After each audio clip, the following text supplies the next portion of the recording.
Muy buenas noches.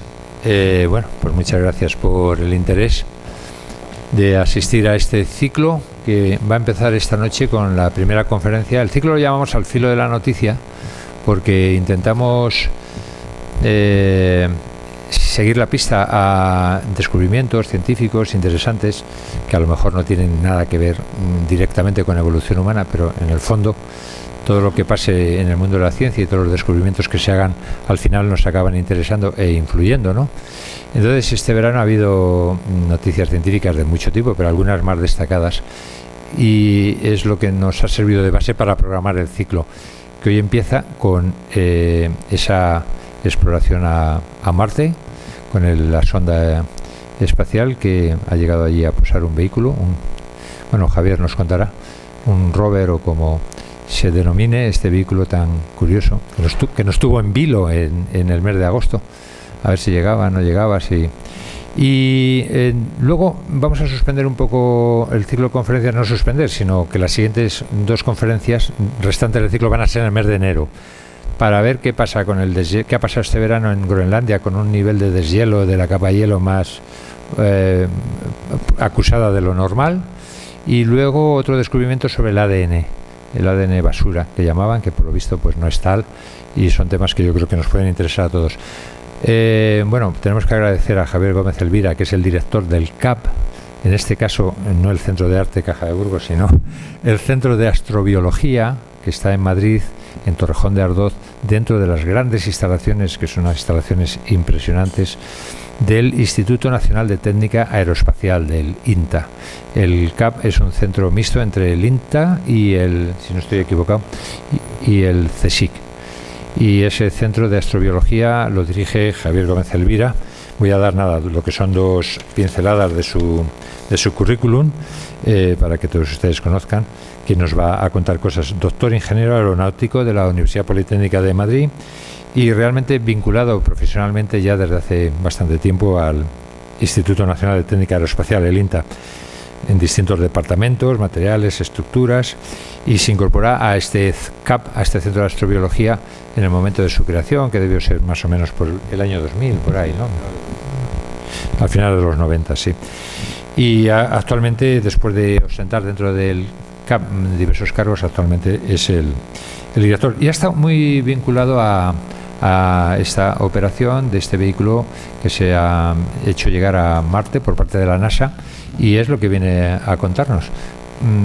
En qué ha consistido esta operación, qué cosas se están ya empezando a saber, y un poco lo que le interesa al centro que él dirige, la astrobiología, el origen de la vida en el universo y la posibilidad de que haya vida pues en otros planetas del sistema solar. Así que yo creo que este tema tan interesante hace que yo ya me calle y que le escuchemos a Javier y luego le preguntemos pues alguna cosa que seguramente su charla nos va a sugerir. Así que nada más, muchas gracias. Pues, ¿se me oye?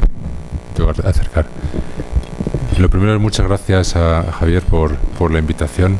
Es un placer venir a Burgos, es un placer venir a este museo, que es una maravilla realmente, y estoy encantado de estar aquí.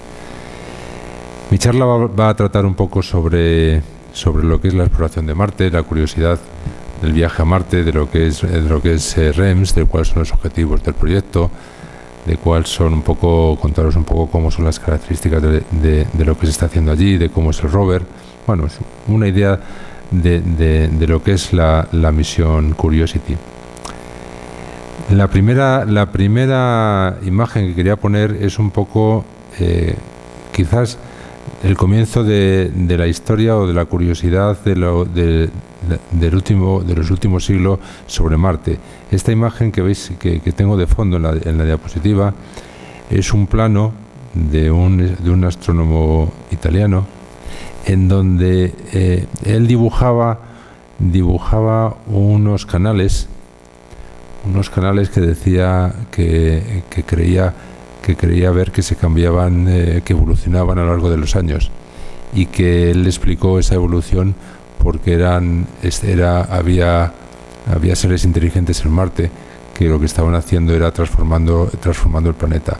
A partir de aquí, pues ya empezó toda la imaginación los hombres se escribieron novelas, se escribieron cosas sobre los famosos hombres verdes marcianos. Todo el interés de Marte, pues yo creo que empezó un poquito a partir de aquí. Marte ha estado desde siempre, desde que empezó la exploración del sistema solar, en el objetivo de todas las agencias espaciales, y de hecho las primeras misiones que se lanzaron, pues alguna de ellas ya estaba enfocada a la exploración de Marte. Pero la historia que quiero hoy contar, pues empieza con estas dos imágenes. Estas dos imágenes son las primeras que Curiosity mandó a la Tierra. Esta primera de aquí es la primera de todas, en donde pues nada más tomar tierra, llegar a la superficie, pues con la cámara todavía protegida por una carcasa exterior que evitaba que el polvo se depositase en ella. Pues esta es la primera imagen. Luego ya la siguiente es cuando esa protección se quita y ya se ve pues cómo se ve que el rover está en buenas condiciones. Se ve al fondo, esto que veis aquí es el montículo que está en el centro del cráter donde ha aterrizado Curiosity. Y es un poco lo que os decía, el comienzo de la historia, del último capítulo de la historia de la exploración de Marte. Esta historia que está hecha con un rover realmente espectacular. Es el vehículo más sofisticado que se ha enviado desde la historia de la exploración planetaria fuera de la Tierra. Es un vehículo que aquí abajo lo veis en una imagen que se tomó antes de lanzarlo. Es un vehículo que tiene pues 2 metros aproximadamente en esta dirección, 2,7, casi 3 metros de largo, 2 metros de alto, pesa 1000 kilos. Es un rover muy sofisticado. Luego veremos un poco más en detalle cuáles son sus características más relevantes, cómo está hecho. Y aquí arriba veis una de las primeras fotos que se tomaron y en las que se ve ya el Marte. Está deformado. Y aquí deciros solo que no solo es REMS, el instrumento nuestro, el que está volando en Marte, sino que aquí aparece esta zona que veis aquí. Esto es una antena. Es una antena que también es española.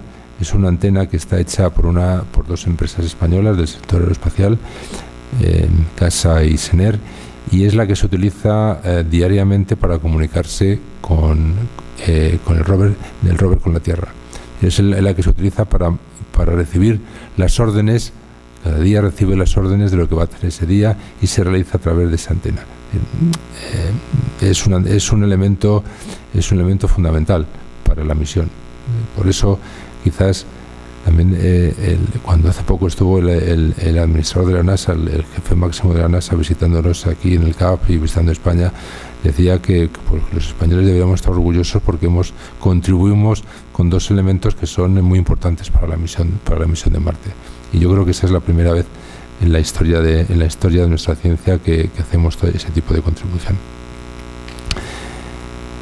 Pero lo primero que quería contar un poco también es cuáles son los objetivos, porque claro, mandar un vehículo tan sofisticado a Marte, pues cuesta mucho dinero, evidentemente, no tanto como proyectos de otro tipo quizás menos interesantes para el conocimiento, pero cuesta un esfuerzo enorme, moviliza a mucha gente, moviliza a gente o equipos de Estados Unidos, equipos de Francia, equipos de España, equipos de Rusia, equipos de Canadá, equipos de Alemania. Es decir, es un proyecto realmente internacional con unos objetivos. Un objetivo que tienen que ser objetivos realmente muy, como diría yo, muy avanzados, en el sentido de que lo que queremos descubrir es algo realmente importante.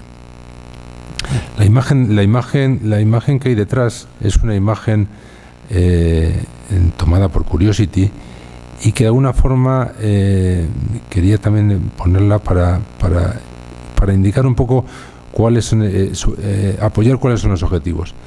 La imagen de atrás es una imagen donde se ven los estratos, se ven muchos estratos, es la primera vez que se va a un sitio en Marte con tal cantidad de estratos, y en esos estratos la idea es que lo que vamos a poder es leer cuál es la historia del planeta. Es igual que en la Tierra. En la Tierra, cuando vemos vemos un corte de una montaña, vemos que se han acumulado el material, y viendo el tipo de material, la morfología, sabemos cómo ha sido la historia de esa zona. Pues lo que queremos hacer es un poco ver en esos estratos, ver cuál ha sido la historia de Marte, con un objetivo muy claro, que es saber determinar la habitabilidad de Marte.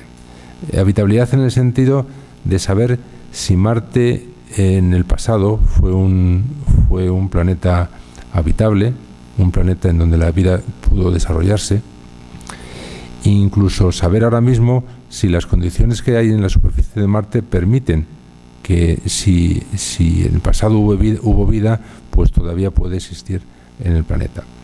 ¿Cómo lo hace? Pues enfocándose en varios aspectos. Uno es lo que se llama el potencial biológico. Lo que va a buscar son moléculas, va a coger muestras del suelo, va a tratar la va a analizar, y va a ver si encuentra moléculas orgánicas o inorgánicas que sean restos de procesos en los que los microorganismos pueden haber participado. Y también verlas cómo ha sido la evolución del planeta, y en el sentido de ver cuál ha sido la degradación que ha tenido esas moléculas a lo largo del tiempo. Va a estudiar su geología y su geoquímica, es decir, qué minerales hay, qué elementos hay, cómo han evolucionado esos elementos a lo largo de su historia. Va a estudiar también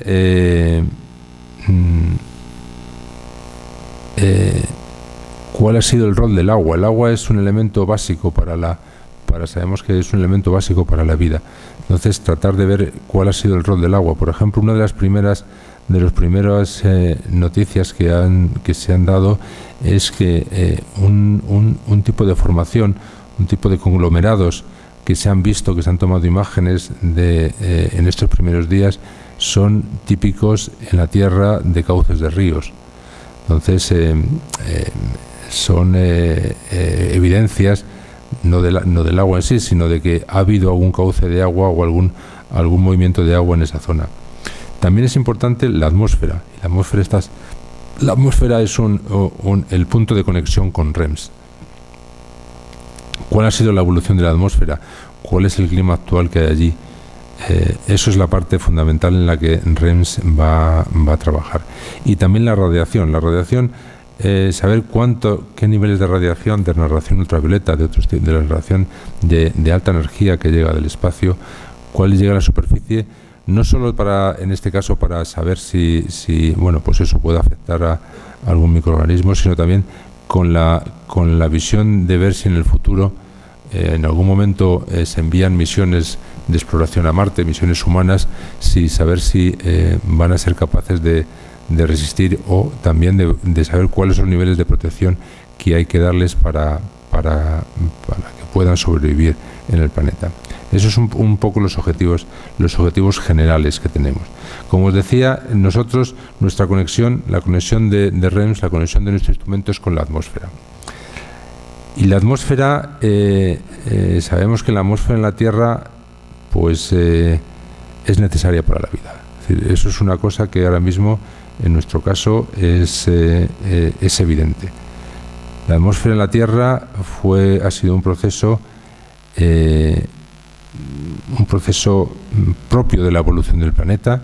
En los primeros momentos de la historia del planeta se formó los gases que eran producto de los volcanes, los gases que traían las cometas que llegaron a la Tierra, formaron nuestra atmósfera, y ha sido fundamental para nosotros, por muchas razones. Por ejemplo, porque en ella se dan una serie de ciclos pues que todos conocemos más o menos. Será el ciclo del agua, por ejemplo, ciclo del agua en el que, bueno, pues sabemos que los mares se evapora, se condensan las nubes se llega a la tierra otra vez y vuelve otra vez a los mares. Ese ciclo fundamental, pues en este momento es crítico para nosotros. Sin ese ciclo posiblemente la vida no existiría actualmente. Se dan otro tipo de ciclos, como el ciclo del carbono, el ciclo del nitrógeno, algún ciclo más. Pues todos esos procesos que se dan en la atmósfera ahora mismo, simplemente lo que quería decir es que son fundamentales para nosotros. Sin ella, sin esos ciclos, pues posiblemente nuestra Tierra sería totalmente distinta. Y eso querríamos saber o querríamos ver cómo pasaría o cómo esos procesos, cuáles son los procesos que se darían en Marte. En nuestro planeta, por ejemplo, la temperatura que tenemos está totalmente determinada por la atmósfera. Si no tuviese esa atmósfera, la temperatura media que tendríamos en la Tierra pues sería aproximadamente 10 grados bajo cero, lo cual pues posiblemente haría que la vida fuese mucho más difícil. La atmósfera tiene por la propia dinámica que se da en la atmósfera, tiene un efecto invernadero que lo que hace es que permitir que las temperaturas en la Tierra sean mucho más altas de las que normalmente debieran existir.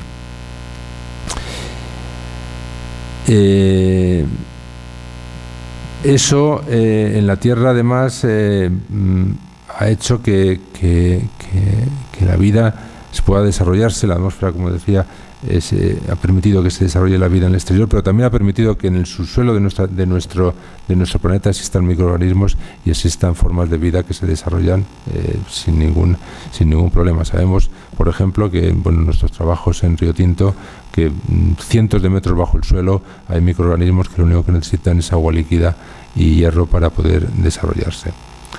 Entonces nos surge simplemente esta pregunta: ¿es posible la vida en un planeta sin atmósfera, sin la protección que representa, sin su dinámica? Es la pregunta que queremos trasladar a Marte. Vamos a tratar de contribuir a contestarla con REMS y un poco es lo que os contaré a continuación. Antes simplemente, a modo ya para acabar el tema de la atmósfera, deciros que en el sistema solar hay más planetas que tienen atmósfera. Las atmósferas son distintas porque no todas tienen las mismas características. Por ejemplo, la atmósfera de Mercurio, casi todos los planetas sólidos tienen una pequeña atmósfera. La atmósfera de Mercurio es muy tenue. Su densidad es cientos de millones, 100 billones menos densa que la Tierra. Además está formada por hidrógeno, por helio y oxígeno, que es muy distinta a la nuestra. Venus es otro planeta que también tiene su propia atmósfera. En este caso es lo contrario, es mucho más densa que la que tiene la Tierra. Está formada por dióxido de carbono, por CO2, y tiene además elementos que en nuestro caso serían muy agresivos, como ácido sulfúrico, ácido clorhídrico. Es una atmósfera muy curiosa. La de Marte, que ahora veremos un poco más detalles, es mucho menos densa que la nuestra. Júpiter también tiene planetas tiene lunas con atmósfera, como Io, como Calisto, como Ganímedes, en donde la atmósfera fundamentalmente también es CO2. Hay en Saturno un planeta, una luna que es Titán, que aunque su presión es muy cercana a la Tierra, está compuesta por nitrógeno y metano. El nitrógeno es el gas fundamental en nuestro planeta.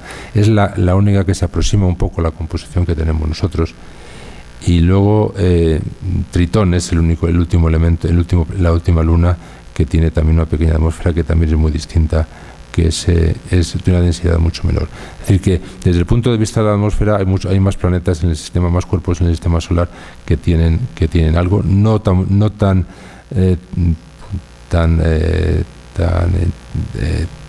posible o tan amigable para la vida como nuestro planeta, pero también hay posibilidades. La atmósfera de Marte, como os decía, es una atmósfera que está formada fundamentalmente por CO2, su densidad es mucho más baja. Llevamos trabajando en ella, observándola muchos años. Ha habido muchas misiones que se han enviado ya para observarla. Hay alguna de ellas, por ejemplo, esta que se llama Marsi, lo que hace es toma imágenes, está enviando imágenes del planeta constantemente, y por ejemplo esto es una reconstrucción de cómo es el clima o de cómo está la atmósfera a finales del mes pasado. Aquí se ve que estamos moviéndonos hacia el periodo de tormentas de polvo. Se ve que hay zonas con nubes por aquí, por ejemplo por aquí arriba. Nos estamos viendo a la época de las tormentas. Mars Odyssey, que son de otro satélite que está enviando datos. Bueno, con esto quiero deciros un poco que la atmósfera de Marte llevamos estudiando ya bastante tiempo. ¿Cuál es la característica fundamental? Aquí hay un vídeo que es muy ilustrativo. Como ocurre en la Tierra, la fuerza, la energía dinamizadora de la atmósfera es la energía solar. Aquí veis en ese vídeo cómo cambia la temperatura. De la mancha roja que se ve en movimiento es la temperatura del planeta, y cómo a lo largo del día va aumentando, va moviéndose a lo largo de la superficie. Todo este calentamiento y enfriamiento es lo que hace que exista una dinámica que produce fenómenos muy similares a los que se dan en nuestro planeta, fenómenos a distintas escalas. Por ejemplo, a microescala, es decir, cuando hablamos de microescala en temas de meteorología nos estamos refiriendo a decenas de kilómetros. Se producen fenómenos como, por ejemplo, aquí veis, esto es un vídeo tomado por los rovers, los MERS, en las que se ve un torbellino de polvo cómo se mueve sobre la superficie. Esto es otro torbellino tomado desde un planeta, y se ve cómo es la columna de polvo, cómo se eleva sobre la superficie, y aquí veis la sombra que arroja sobre el suelo. Entonces se producen fenómenos, como digo, fenómenos muy parecidos a los que encontramos en la Tierra. Son más violentos porque al ser la atmósfera más tenue, las variaciones de temperatura que se producen a lo largo del día son mucho más grandes. Pueden producir variaciones del orden de 60-70 grados entre el día y la noche. Entonces todo eso hace que ciertos fenómenos sean mucho más violentos que los que se dan en nuestro planeta. Pero por ejemplo, a niveles de mesoescala, es decir, cuando hablamos ya de decenas de kilómetros, de cientos de kilómetros, se producen fenómenos como las nieblas. Esto es un ejemplo de una zona cubierta de niebla, de un valle en donde está completamente cubierto por una niebla, fundamentalmente niebla de agua. También se puede formar niebla de CO2, pero en este caso es niebla de agua. Se producen los vientos, los famosos vientos de ladera que se producen en la Tierra, pues se producen igual en Marte. Y también se producen fenómenos un poco más cuando hablamos a nivel planetario, pues fenómenos que se propagan a lo largo de todo el planeta. Por ejemplo, hay ciclones. Aquí, por ejemplo, se ve un ciclón que se está formando que está cerca del Polo Norte. Fenómenos, y luego fenómenos también, como os decía, de las tormentas de polvo. Las tormentas de polvo pueden llegar a extenderse completamente a todo el planeta. Ha habido años en donde toda una tormenta de polvo se ha extendido a todo el planeta y se ha quedado toda la atmósfera cubierta por polvo. Y ahí también se dan en Marte los ciclos que hablábamos antes, los ciclos que os enseñaba que se daban en la Tierra, pues también se dan en Marte, en mucha menor escala, porque por ejemplo el ciclo del agua es muy distinto en nuestro planeta veíamos que había agua que de los océanos iba a la atmósfera, de la atmósfera llovía, caía a los ríos y volvió otra vez a los océanos. Marte no hay océanos, con lo cual ese proceso no se da. Se da el hecho de que en el polo norte hay hielo, el hielo se evapora en verano, pasa a la atmósfera, en la atmósfera está durante el periodo del verano, y luego en invierno vuelve otra vez a depositarse en la zona norte. Ese es el ciclo del agua. Entonces, entender ese ciclo es un ciclo que no se conoce con mucho detalle. Se sabe que existe, pero no se entiende muy bien, y pues es uno de los objetivos que tiene REMS, estudiarlo en detalle. Y también, por ejemplo, el ciclo del polvo. El hecho de que se produzcan tormentas de polvo, pues es una cosa que en la Tierra no es tan habitual.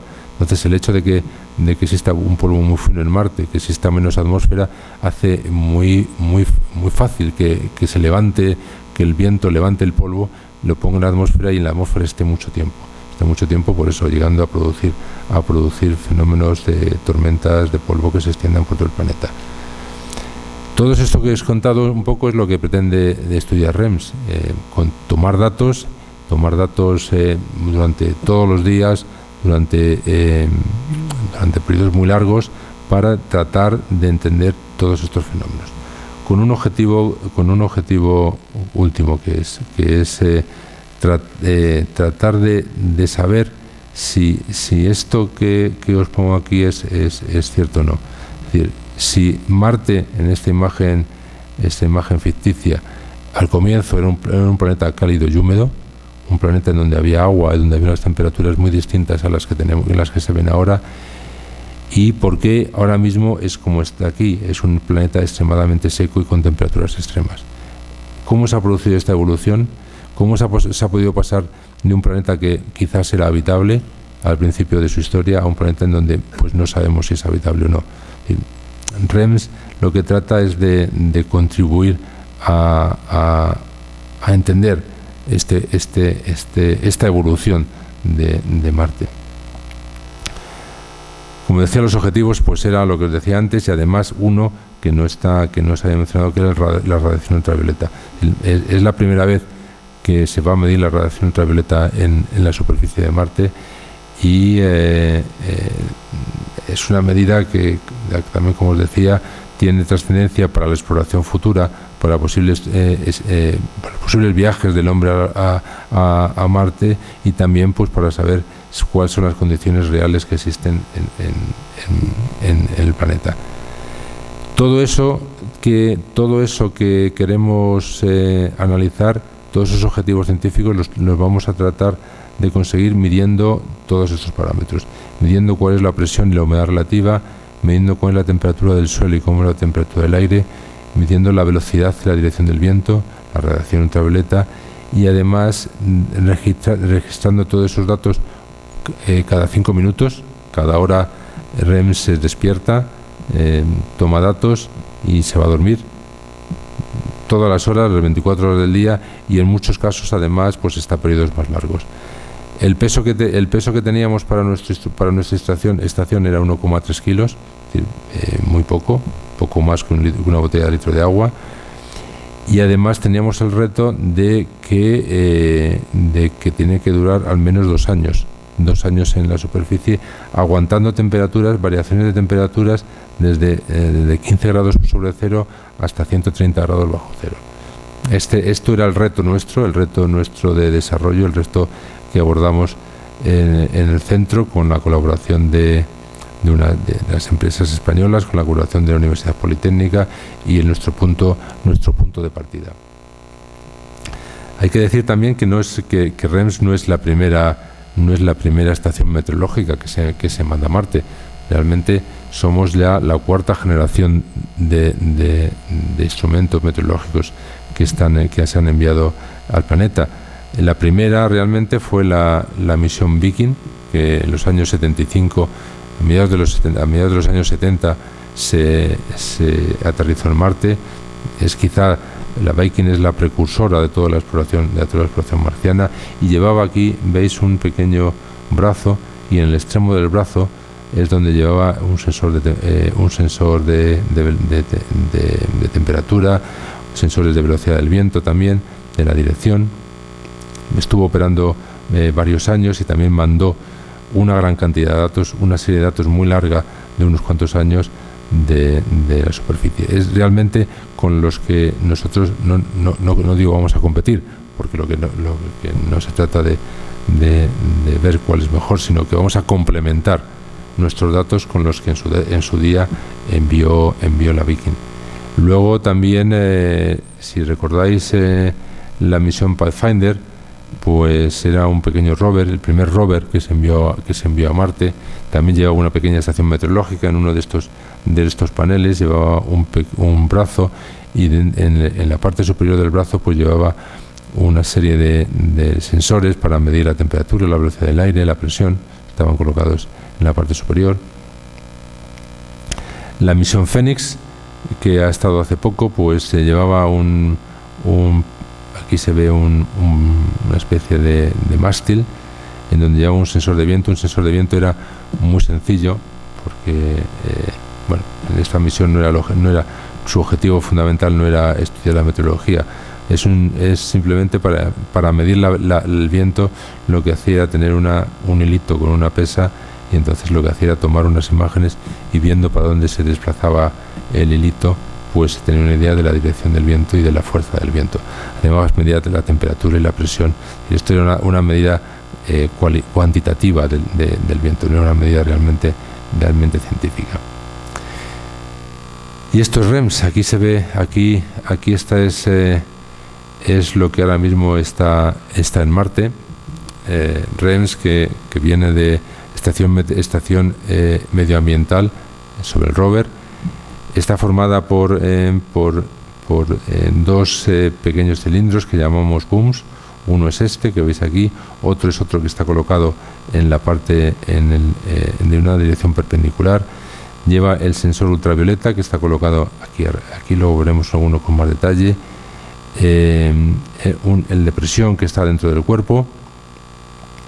En estos dos booms, en estos dos cilindros, lo que hace es medimos la velocidad, la dirección del viento, medimos la temperatura, la humedad relativa, y está colocado en este mástil. Este es un mástil que durante el viaje estaba plegado, estaba doblado sobre el cuerpo del rover, y luego se desplegó, y pues ahora mismo lleva una serie de instrumentos que luego veremos un poco también en más detalle. ¿Cómo funciona REMS? Pues la verdad es que el sistema de funcionar es relativamente sencillo. El hecho de que tuviese que pesar solo 1,3 kilos nos ha llevado a utilizar conceptos muy sencillos para medir todo. El sensor de temperatura del aire que está aquí es este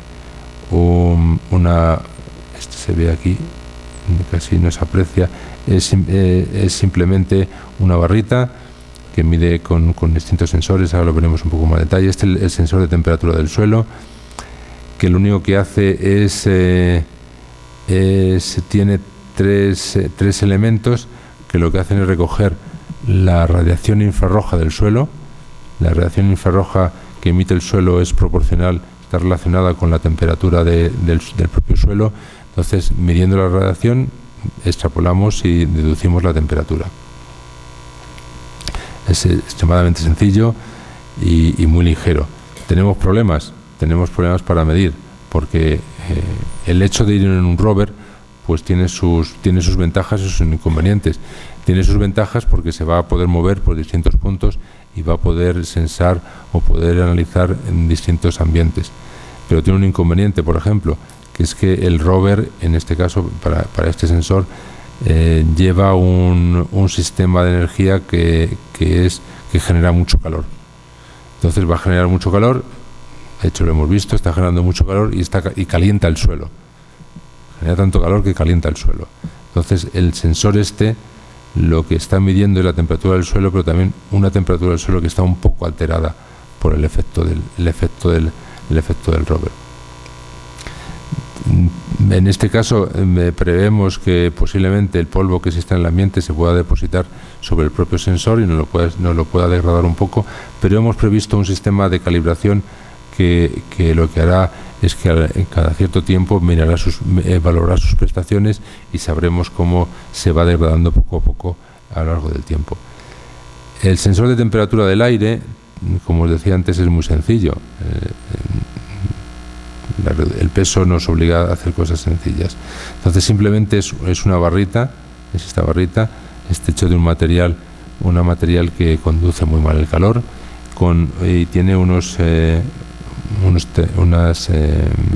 termistores, tiene unos sensores de temperatura.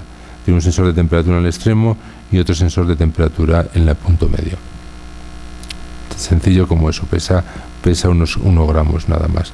Entonces lo que hace es, el sensor este es el que está más en contacto con el aire, pero sabemos que por su simplicidad el calor que tiene el propio cuerpo del boom nos puede engañar y nos puede hacer que demos datos que no son correctos. Por eso tenemos distintos sensores, dos sensores que lo que nos va a poder decir a la hora de poder corregir la lectura de este sensor en base a lo que nos está diciendo este es el testigo que nos está avisando de cómo de caliente está el cuerpo del sensor, del cuerpo del boom, y poder corregir nuestros datos. Los sensores de presión y de humedad, pues y de humedad relativa, son muy sencillos, son muy pequeños también. Estos son dos sensores que nos los ha proporcionado nuestros colegas del Instituto Meteorológico Finlandés.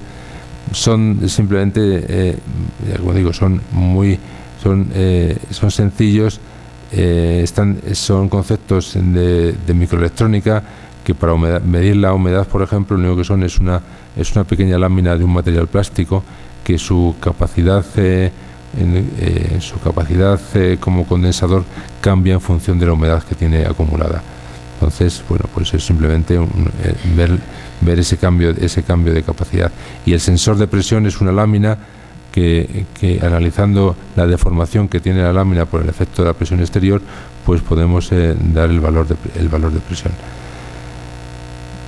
El sensor de viento es quizás el más complejo, es el más complicado, porque el hecho de tener que estar tan cerca del cuerpo del rover hace que el propio rover nos perturbe la corriente.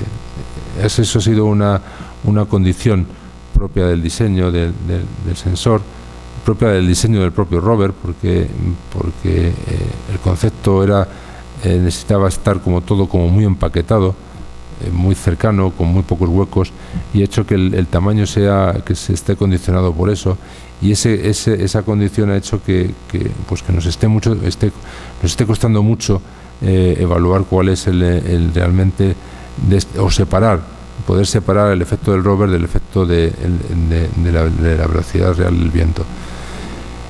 El concepto es muy sencillo. Nosotros tenemos tres medidores de 3 anemómetros colocados en el cuerpo del cilindro, y dependiendo de la velocidad de donde venga el viento, pues la velocidad que miden esos 3 anemómetros es distinta. Analizando esas 3 medidas, pues somos capaces de decir de dónde viene el viento. Sencillo, pequeño, que no pesa nada, y bueno, pues que es lo que buscábamos. El sistema, como os decía, es muy robusto, en el sentido de que tiene muy pocos componentes, no tiene ningún mecanismo. Simplemente son 4 dados de 1 milímetro cada uno, y que los estamos calentando, los estamos metiendo corriente constantemente, y un dado en la parte de atrás. Lo que hacemos es que el concepto de medida es que la diferencia de temperatura que hay entre este dado y los 4 delantes siempre es constante. Entonces, analizando la cantidad de energía que tenemos que meter, de corriente que metemos estos 4 dados, somos capaces de saber cuál es la velocidad del viento en esta zona. Ese es el concepto sencillo, el concepto básico.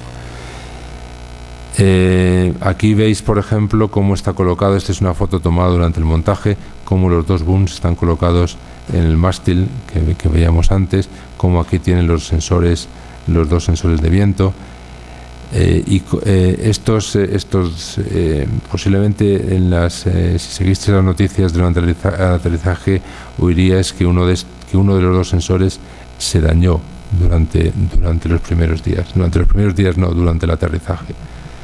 Lo que creemos que pasó es que una cosa que no estaba prevista es que en la fase de aterrizaje se levantaría mucho polvo por efecto de los retrocohetes que llevaba el sistema, pero lo que no se esperaba es que realmente se levantasen piedras. Y esta es una foto tomada del cuerpo del rover poco después de aterrizaje, y veis que hay una serie de puntitos negros dispersos, y estos son piedrecitas que cayeron sobre el rover. Desgraciadamente, alguna de estas piedrecitas golpeó los daditos esos que os enseñaba antes, y parte de los sensores de uno de los booms se dañaron. Tenemos el otro, y el otro sigue funcionando y nos sigue mandando datos, y con él estamos trabajando actualmente. El sensor ultravioleta es muy sencillo, está colocado, como veíamos en la foto de antes, está colocado en el cuerpo del rover. Es una cosa como esta, con 6 fotodiodos, cada uno mide a una longitud de onda distinta, un tipo de ultravioleta distinto, el A, el B, el C, o el D y el E, que son menos conocidos. Lo que tenemos hecho es que sabemos que se nos va a depositar polvo, porque eso en las misiones anteriores siempre ha pasado. El polvo se deposita inevitablemente. Como decía antes, el polvo está en la atmósfera de Marte, se deposita por todos los lados, y sabemos que se va a depositar sobre nuestros sensores. Entonces, lo que hemos hecho es colocar unos imanes alrededor de cada uno de estos fotodiodos, de cada una de estas ventanitas, y lo que está ocurriendo es que el polvo se está acumulando en los imanes, porque el polvo tiene hierro. Entonces se nos acumula en los imanes y no se nos acumula sobre las ventanas, y no se nos estropean las medidas. Esto, pues poco a poco, evidentemente no va a impedir que se lleguen a degradar algo, pero por lo menos evita que el sensor deje de funcionar muy rápidamente. Y además, como también sabemos, de vez en cuando pues viene viento, se lleva todo el polvo y las condiciones vuelven a recuperarse. Uno de los problemas que hemos tenido siempre en el proyecto es el peso. Como decía antes, 1,3 kilos no es nada. Cuando se pone uno a hacer cosas, enseguida nos pasamos de esa masa. Entonces, el esfuerzo que ha habido que hacer de miniaturización es enorme. Esta es una foto tomada de lo que es la parte de atrás de esto de los booms, en donde hay una cantidad. Hemos hecho un esfuerzo enorme de meter electrónica en el menor sitio posible, en un hueco extremadamente pequeño, y eso pues nos ha costado, como decía, mucho trabajo, muchos ensayos, muchas pruebas para demostrar que somos capaces de que funcionaría, que este diseño funcionaría en las condiciones de Marte. Esto yo tengo que decir que ha sido un trabajo ímprobo de las empresas españolas, de CRISA, que es la que nos ha ayudado en este proceso, y que bueno, pues sin ellos no hubiésemos podido conseguir este nivel de miniaturización tan impresionante. Un punto que merecería la pena remarcar es el de la contaminación, lo que se llama la protección planetaria. Todas las misiones que van a Marte, dependiendo de el nivel de los objetivos que tienen que esterilizarse. Hay un acuerdo entre toda la comunidad científica de que no se puede llevar lo que se mande a Marte. Se tiene que estar seguros de que no lleva ningún microorganismo vivo, porque entonces estaríamos contaminando Marte.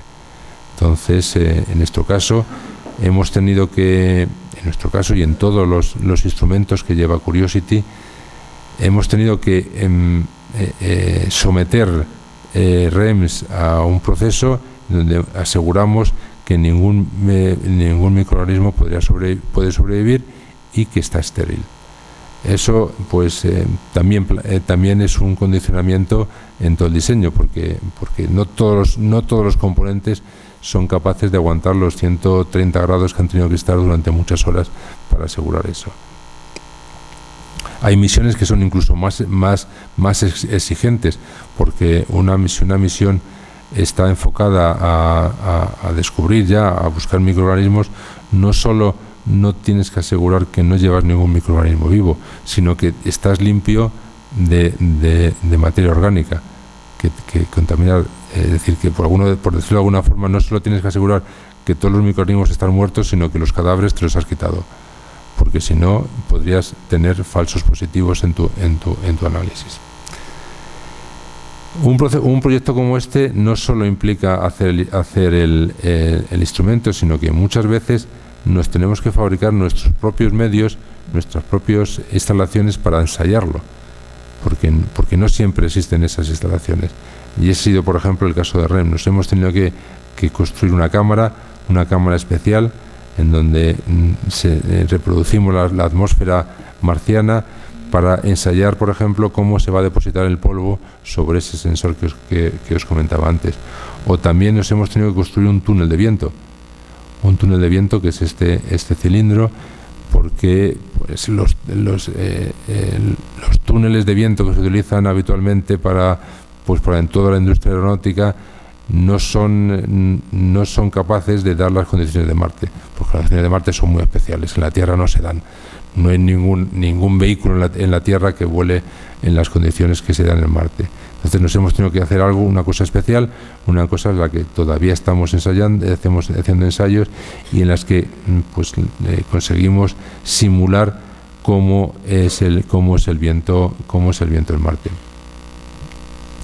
Como decía antes, la fase de integración, el proyecto está la fase de construcción, que le hemos hecho todo en España, y luego ha habido una fase de integración en donde los booms se han montado en el rover, se montaron con mucho cuidado porque eran especialmente sensibles al daño, se protegían con unas cajas. Durante todo el proceso de montaje del rover el instrumento estuvo protegido con cajas para que nadie lo tocase, nadie pudiese dañarlo simplemente con un roce. Se hicieron ensayos. Esta es una fotografía del ensayo que se hacía de todo el rover montado ya en JPL, en Pasadena, en el Jet Propulsion Laboratory, antes del lanzamiento. Todo esto es la fase ya de previa al lanzamiento. Una vez que se lanza y que empezamos a trabajar, la operación, aunque parezca que es un punto quizás menos importante, es quizás uno de los periodos más demandantes en cuanto a esfuerzo, porque durante la fase de diseño pues es muy larga, tiene fases más complicadas, en donde se necesita más esfuerzo, otras fases más relajadas, en donde estás haciendo otro tipo de trabajo, pero la operación es una fase en donde todos los días a partir del momento en que llega a Marte, tienes que hacer un proceso de análisis de datos, de pensar lo que haces el día siguiente y de generar los comandos que se envían. Todos los días ese proceso, y todos los días ese proceso en estos 90 primeros soles, soles, porque a los días marcianos se los llamamos soles, representan 18 horas de trabajo. 18 horas de trabajo todos los días, y además a un ritmo que ha sido cambiante, porque por razones de cómo se envían los datos desde Marte a la Tierra, pues los turnos han ido cambiando. Por ejemplo, el primer día que llegó allí empezamos a trabajar a las 12 de la noche y 10 días después empezábamos a las 6 de la mañana. Es decir, y así a lo largo de todo el tiempo. Van cambiando los horarios, con lo cual, pues asociado al problema de horarios largos, pues está que realmente no sabes ningún día a qué hora te acuestas.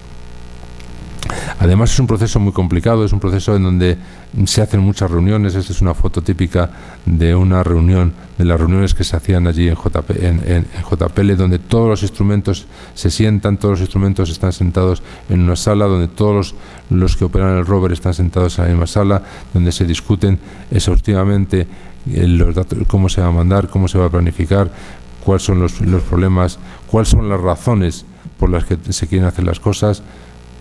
La operación es realmente un proceso complicado, sobre todo porque requiere una coordinación muy estricta de todo el trabajo. ¿Cómo es Curiosity?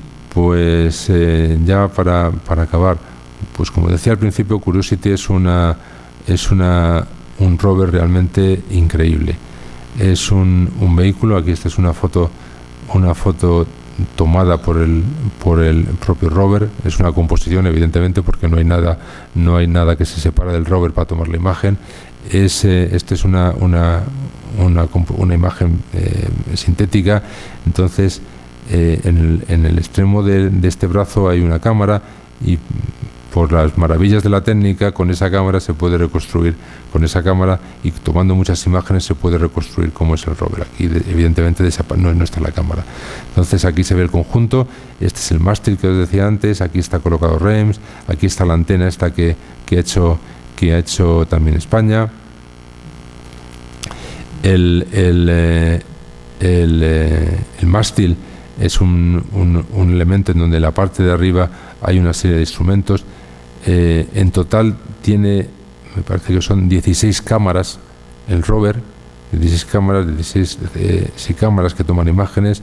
Unas son para navegar, otras son para hacer ciencia, pero en total son un conjunto de cámaras que toman imágenes casi todos los días, y además son imágenes que están a disposición del público prácticamente desde el primer momento que llegan a la Tierra. Hay una página web en NASA JPL donde se puede ir a consultar y se pueden ver imágenes diarias de lo que va haciendo.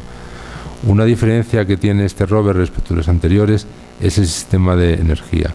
Los rovers anteriores llevaban paneles solares, y este lleva lo que veis aquí atrás, que son dos imágenes, que es lo que se llama un RTG. Es un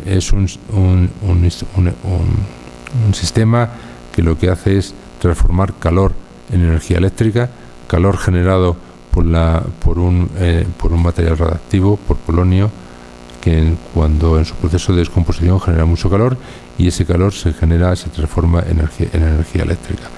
Eso hace que la vida del rover pues pueda alargarse, no digo decenas de años, pero casi, porque por daros un número, ahora mismo está dando de orden de 2000 vatios. 2000 vatios de potencia.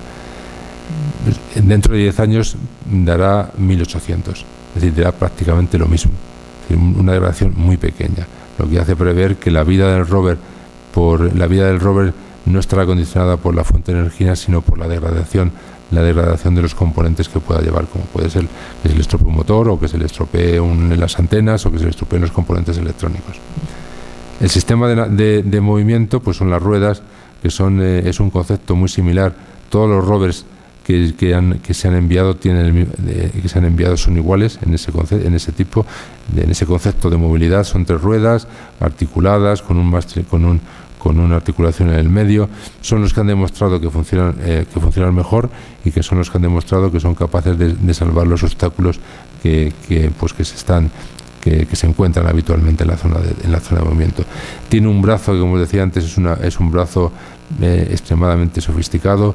Tiene en su extremo un conjunto de instrumentos que veremos un poco después, que es capaz de tomar muestras. Aquí se ve esta imagen, está tomada justo antes del momento en que va a coger una muestra del suelo, tomada por una de las cámaras que lleva debajo el rover.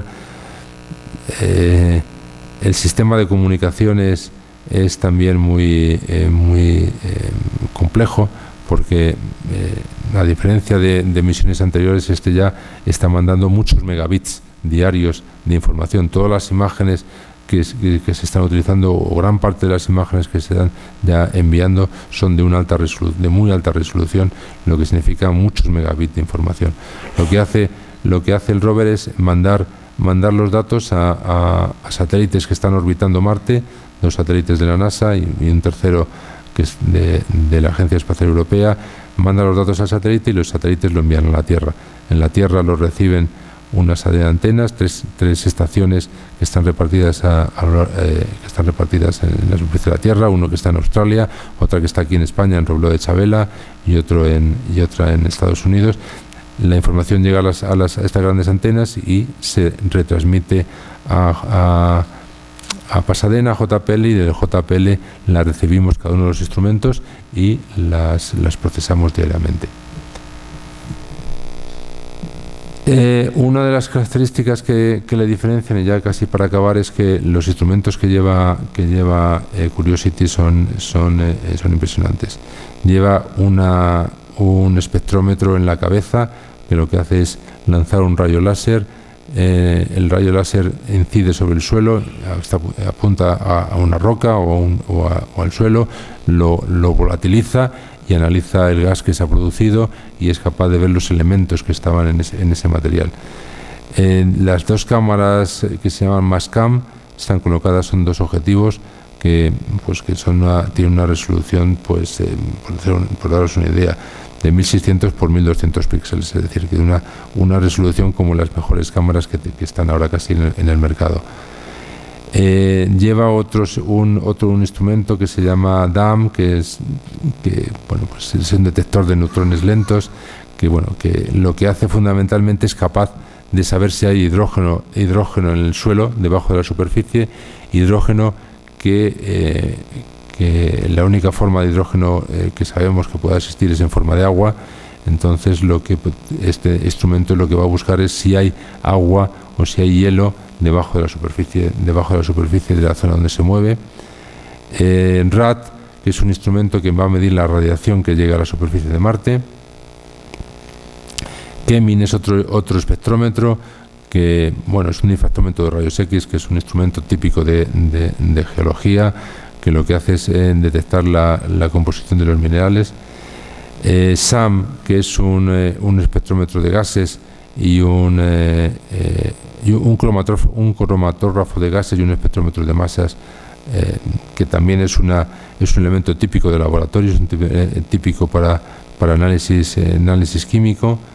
REMS, que es lo que hemos visto antes, nuestro instrumento que está colocado en tres zonas. Aquí se ve cuál es la entrada del sensor de presión, y luego lo que lleva en el brazo, que es una cámara que es una cámara microscopio, es una cámara lupa también de altas prestaciones, otro espectrómetro que lleva en otra parte del cabezal, y un sistema que es un sistema de toma de muestras, que toma la muestra, la pasa por distintas cribas, va seleccionando la granulometría, y al final lo que hace es dejar sobre estos dos instrumentos el polvo a analizar.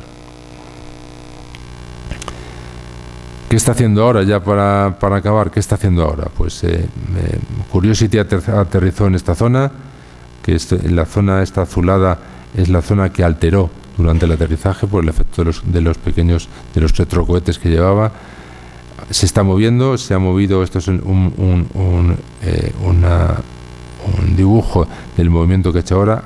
Actualmente está colocado más o menos en esta zona de aquí, y en los próximos días se va a mover a este punto rojo, que es el punto en donde realmente va a empezar a hacer ciencia. Es un punto en donde se juntan tres zonas morfológicamente distintas, y donde va a empezar realmente a desarrollar todo su potencial científico.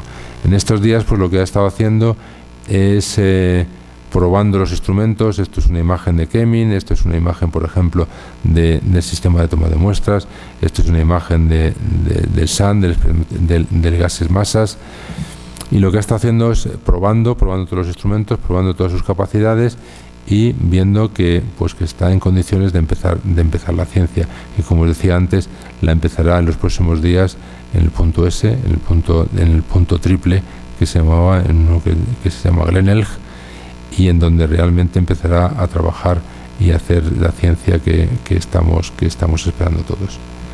Y eso es todo. Únicamente aquí os pongo un poco el equipo de REMS, que es un equipo numeroso, y que gracias a él tenemos el instrumento en Marte, y estamos y estamos todos esperando pues que los datos que nos envíe nos ayuden a entender cómo funciona Marte. Y eso es todo lo que quería contar. Muchas gracias por vuestra paciencia y si tenéis alguna pregunta.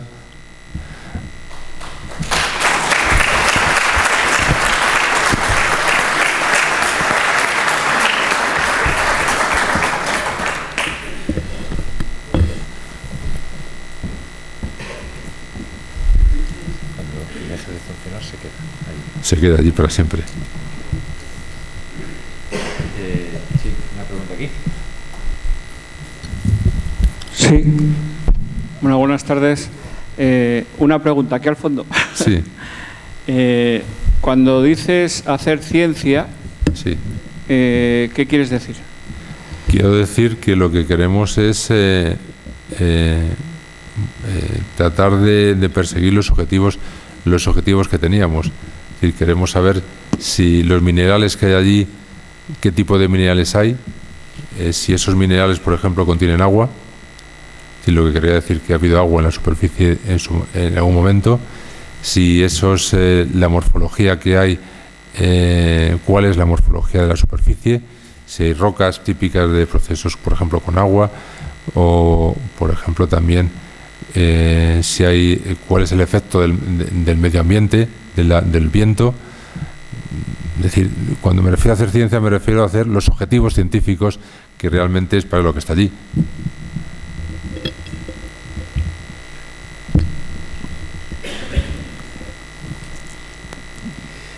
Acertada toda la exposición, no tengo que poner nada, al contrario, he aprendido bastante en algunas materias de astrobiología.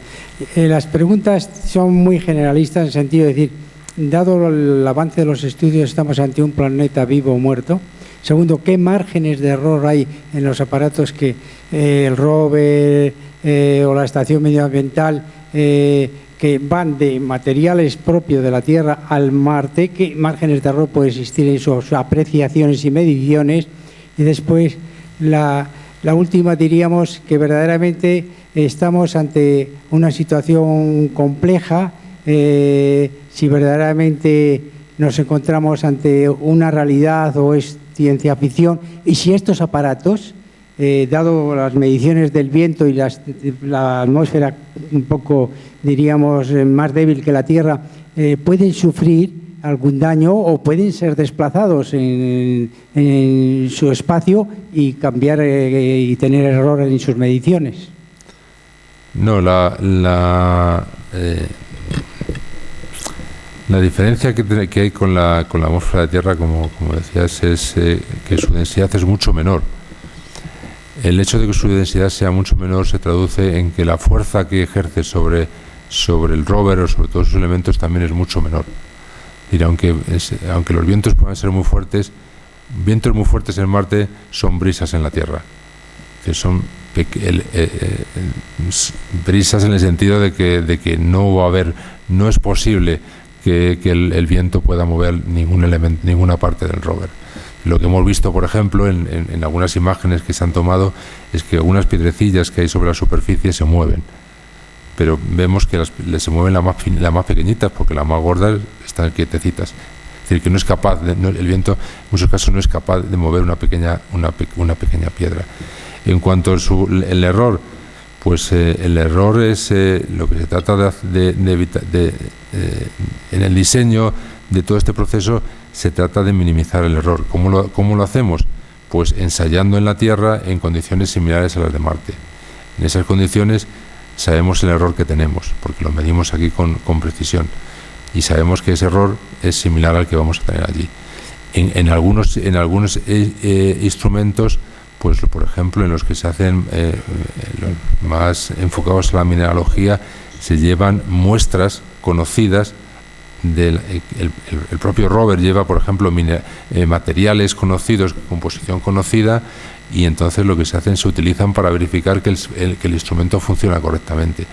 Este láser que os comentaba, que sirve para medir minerales, pues enfoca a una parte del rover donde lleva un material que es conocido, lo analiza, y si su respuesta es similar a lo que ha leído en la Tierra, sabemos que está bien calibrado.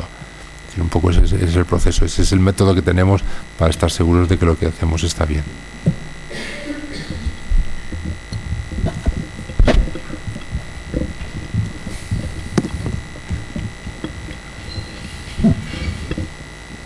Hola, yo he visto una foto que me ha llamado bastante la atención, y es que los estratos están todos muy horizontales.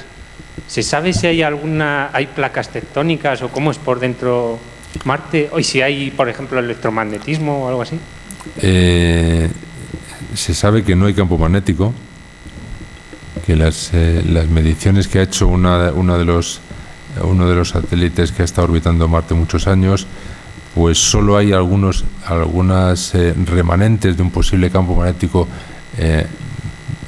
original en algunas zonas muy dispersas. Los estratos son horizontales, pero todavía no sabemos por qué son tan horizontales. Tectónica de placas se cree que hubo en algún momento, cuando al principio de los primeros momentos del planeta donde hubo volcanes, pues sí pudo existir, pero ahora mismo no existe ninguna actividad volcánica, y esos estratos que vemos ahí muy posiblemente se produjeron porque en esa zona ese cráter pues estuvo lleno fue un lago, y son depósitos lacustres. Eso es uno de los objetivos que tiene el rover, ver si eso es cierto y ver qué tipo de depósitos y estudiarlos.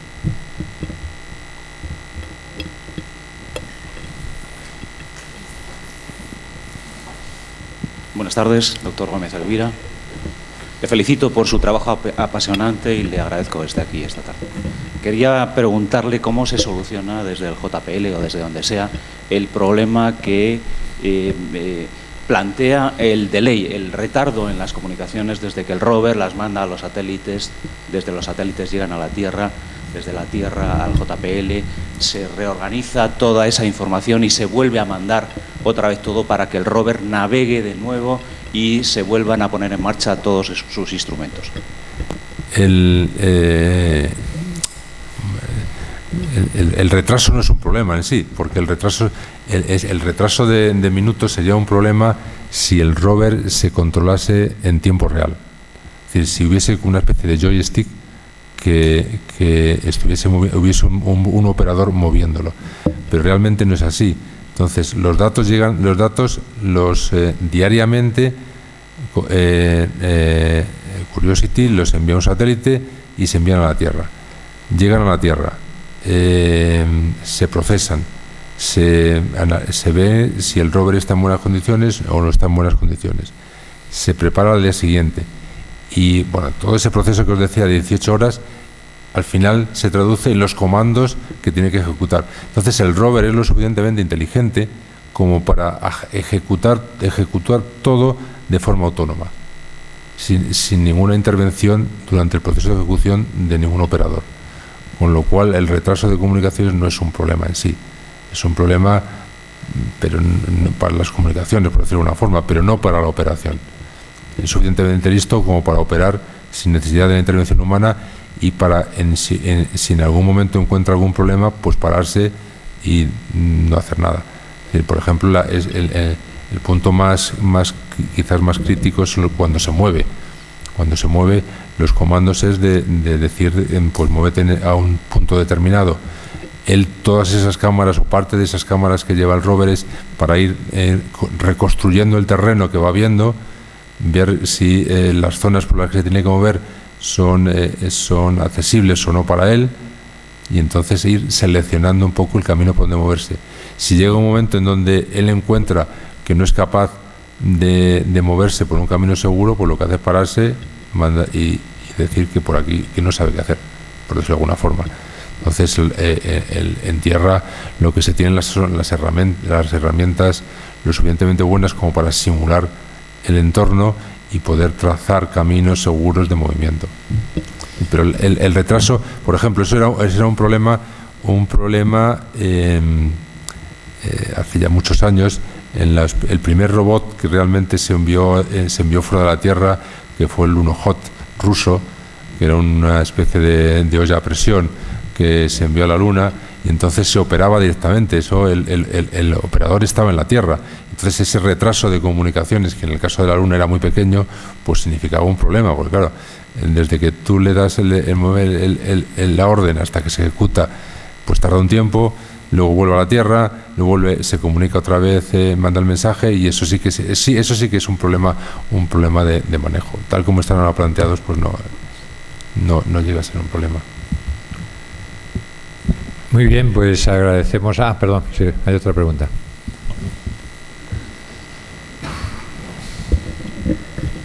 Bueno, sí, perdón. Bueno, yo es que quería un poco, para los asistentes, centrarnos, para mí mismo, a ver, pero ¿cuál es un poco lo básico? ¿Cuál es la gravedad de Marte? O sea, ¿cuántas gravedades, cuántas Gs tiene la gravedad de Marte? O sea, ¿cuántas Gs tú notas en la superficie? O sea, ¿cuánto pesamos, por ejemplo? O sea, ¿y cuál es la presión atmosférica? Y si tiene el núcleo del planeta hierro-níquel como el nuestro, o sea, o es como la Luna, el núcleo. O sea, es un poco para centrar en dónde estamos y ver ese trabajo que habéis hecho tremendo, situarle en esa circunstancia, porque nos imaginamos que es como aquí, a lo mejor, no. Entonces, ¿cuál es la gravedad del planeta? ¿Cuál es la presión del aire? O sea, comparando, ¿no?, con la atmósfera que tenemos aquí. Si aquí tenemos una atmósfera, por centímetro cuadrado, pues allí tal. Y si ese núcleo de ese planeta tiene hierro como el nuestro, o es como la Luna, que no tiene lo mismo el núcleo, ¿no? Me parece que tengo entendido. Y por último, ¿cuánto dura un día en Marte? No un año, pero por lo menos un día, para saber cómo gira. Es que si no nos centramos un poco ahí, pues este trabajo no sabemos dónde está sentado, vamos, ¿no? Perdón. Tú pesarías una tercera parte. Exactamente, la gravedad es una tercera parte de la Tierra. Seríamos mucho más ligeros que lo que tenemos aquí.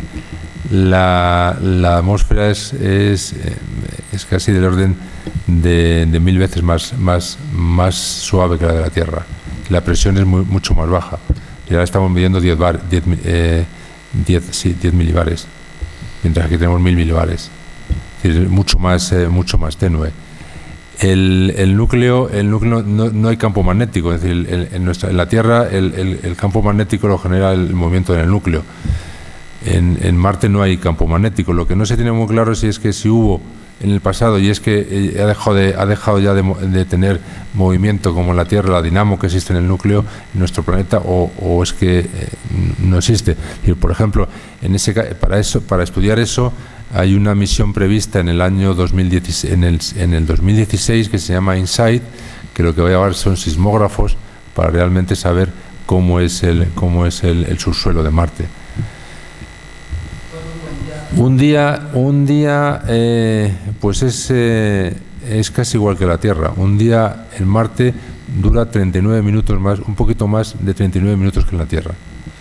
Es prácticamente igual. La única diferencia, por ejemplo, es que un año en Marte equivale a 2 años de la Tierra. Pero el día es muy parecido. El día es prácticamente igual. Buenas noches. Yo unas preguntas sencillitas. Primero, ¿cuánto ha durado el desarrollo de este proyecto REMS y si ha dado lugar a alguna patente que pueda tener luego aplicación en otros campos o en otras actividades? Pues el proyecto empezó en el año 2004. Es decir, desde que empezamos hasta que se lanzó el año pasado, pues son prácticamente 7 años de trabajo. Y en cuanto a lo otro, pues estamos tratando de encontrar aplicaciones. Por ejemplo, el sensor de temperatura del suelo, que es un sensor basado en termopilas, que lo que miden es la radiación infrarroja. Pues estamos buscando ahora mismo aplicaciones de la vida cotidiana que utilicen un sistema similar. De hecho, ya hay cosas que utilizan sistemas como ese. Es decir, lo único que miden es en base a la radiación que se emite, por ejemplo, pues para sistemas que se disparan por la radiación en la temperatura del cuerpo de alguien que pasa cerca, ese tipo de cosas. Entonces estamos buscando, porque la ventaja que tiene, por ejemplo, nuestro sistema es que se autocalibra. Es decir, que él no necesita ningún sistema externo o ningún proceso para calibrarlo. Nosotros, el sistema es lo suficientemente inteligente como para de vez en cuando él mismo se calibre y sabe si se está degradando o no se está degradando. Bueno, pues estamos buscando. No es sencillo, pero en el Centro de Astrobiología tenemos un poco el objetivo de que lo que hacemos tenemos que buscarle la aplicación en un campo no espacial, por decirlo de alguna forma. Y tenemos ejemplos de casos en donde lo estamos intentando. ¿Hay alguna pregunta más? Sí, por allí. Hola, buenas tardes. Dos preguntas. Una, ¿cuántos departamentos o cuántos departamentos tiene el Centro de Astrobiología y qué proyectos futuros estáis desarrollando? Gracias. Pues departamentos tenemos 4 departamentos. Un departamento de astrofísica, otro departamento que se llama de evolución molecular, otro departamento que es de planetología y habitabilidad y un último departamento de instrumentación. Esos son los cuatro departamentos que tenemos. Y en cuanto a proyectos tenemos muchos. Si hablamos de proyectos de exploración, por ejemplo, relacionados con el espacio, pues tenemos este de REMS, tenemos otro en donde estamos también desarrollando un espectrómetro Raman para la misión ExoMars que la Agencia Espacial Europea está preparando también para la exploración de Marte.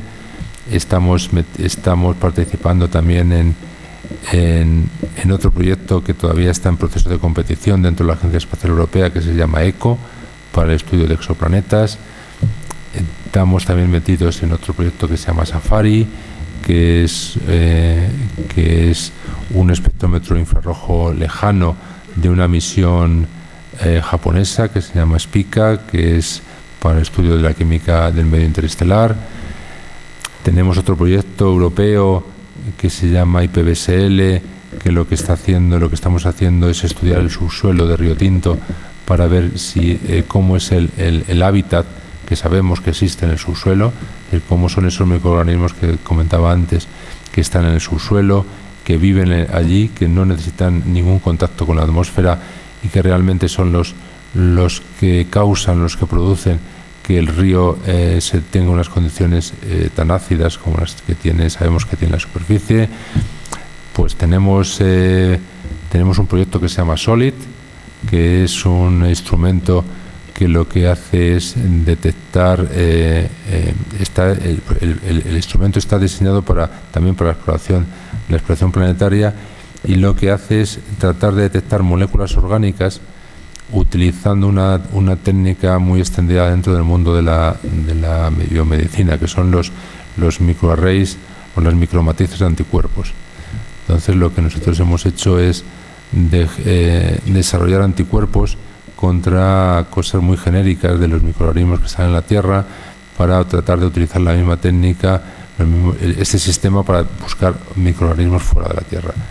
Microorganismos, evidentemente, que tienen que estar relacionados con lo que lo conocemos en nuestro planeta. Este es un ejemplo de un instrumento que puede tener aplicaciones fuera de nuestro entorno, porque pues ese tipo de técnicas es utilizable para detectar contaminación en los hospitales, contaminación en el medio ambiente, dentro de lo mismo es actividad hospitalaria, por ejemplo, para análisis de alergias. Es decir, bueno, tiene muchas aplicaciones. Tenemos proyectos europeos también, un proyecto europeo relacionado con SOLID para buscar, utilizando una técnica nueva de detección de estos anticuerpos. Es decir, bueno, pues tenemos realmente una variedad importante de proyectos.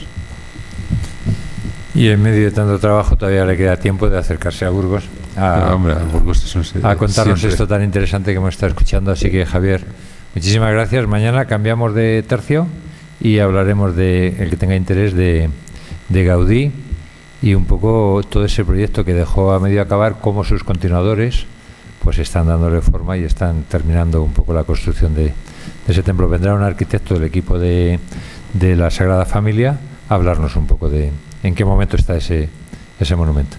Muy bien, pues muchas gracias.